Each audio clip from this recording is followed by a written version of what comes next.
This is Democracy Now!, democracynow.org, The War and Peace Report. I'm Amy Goodman. Welcome to our show. The Israeli assault on Gaza is entering its 19th day with no end in sight. Israeli warplanes are continuing their bombardment, launching over 60 airstrikes overnight. Meanwhile, Israeli troops have edged closer to the heart of the densely populated Gaza City and are engaged in street fighting with militants. Since Israel's offensive began on December 27th, nearly 1,000 Palestinians have been killed, more than 4,400 have been injured, and an estimated 90,000 have fled their homes.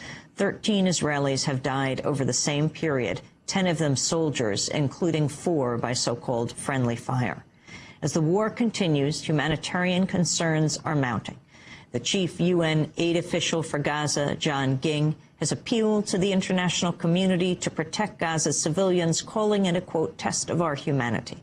Meanwhile, a UN watch group has accused Israel of showing a manifest disrespect for the protection of children in Gaza.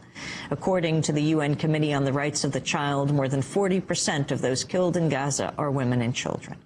On Tuesday, the head of the International Committee of the Red Cross visited Gaza and said what he saw was shocking. ICRC President Jakob Kellinger said, quote, it's unacceptable to see so many wounded people. Their lives must be spared and the security of those who care for them guaranteed. Despite a UN Security Council ceasefire resolution last week, Israeli Defense Minister Ehud Barak said the military operation will continue. Our next guest is widely regarded as one of the world's leading authorities on the Arab-Israel conflict. Avi Shleim served in the Israeli army in the mid-1960s. He's now a professor of international relations at Oxford University. In an article in the Guardian newspaper of London, he says he's never questioned the legitimacy of the State of Israel within its pre-1967 borders. But he says its merciless assault on Gaza has led him to devastating conclusions. Professor Avi Shleim is the author of a number of books, most notably The Iron Wall, Israel and the Arab World. His latest book is Lion of Jordan, King Hussein's Life in War and Peace. Avi Shleim joins us today from Oxford University in Britain. We welcome you to Democracy Now! Thank you. I'm happy to be on your program in these very sad times. Ken, as you look at what's happening in Gaza from your vantage point, well, many miles away in Britain, can you talk about the kind of trajectory your evaluation has taken, where you started and your thoughts about Israel and where you are now? As you mentioned, I did national service in the Israeli army in the mid-1960s. And in those days, Israel was a small state surrounded by enemies, and the nation was united in face of the surrounding Arab states. We all felt total commitment to the State of Israel and to the defense of the State of Israel. The Israeli army is called the Israel Defense Forces, and it was true to its name. But 1967, the War of June 1967, was a major turning point in the history of Israel and the history of the region. In the course of the war, Israel captured the Golan Heights from Syria, the West Bank from Jordan, and Sinai from Egypt.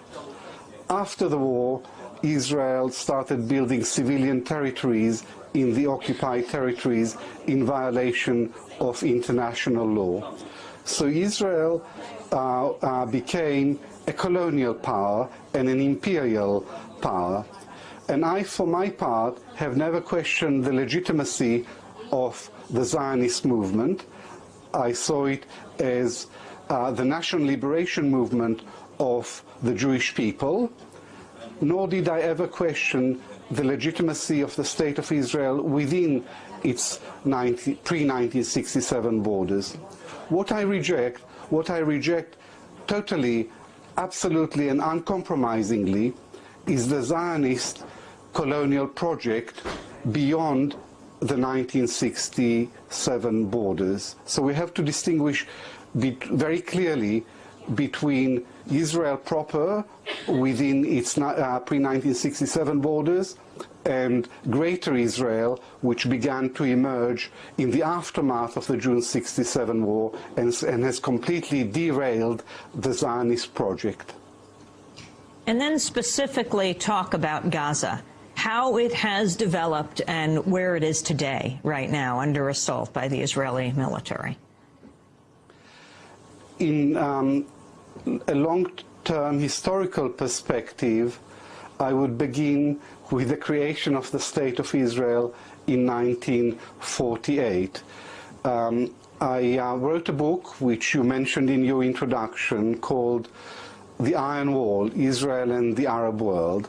It is a history of the Arab-Israeli conflict since 1948. It's a very long book, but I can summarize it for you in one sentence, that throughout its 60 years, Israel has been remarkably reluctant to engage in meaningful negotiations with its Arab opponents to resolve the dispute between them, and only too ready to resort to military force in order to impose its will upon them. And the current vicious Israeli onslaught on the people of Gaza is the climax of this long-standing Israeli policy of shunning diplomacy and relying on brute military force. We're going to break and then come back to Professor Avi Shleim. He's professor of international relations at Oxford University, served in the Israeli military. His latest book is called Lion of Jordan. He is one of the world's leading scholars on the Arab-Israel conflict. Stay with us.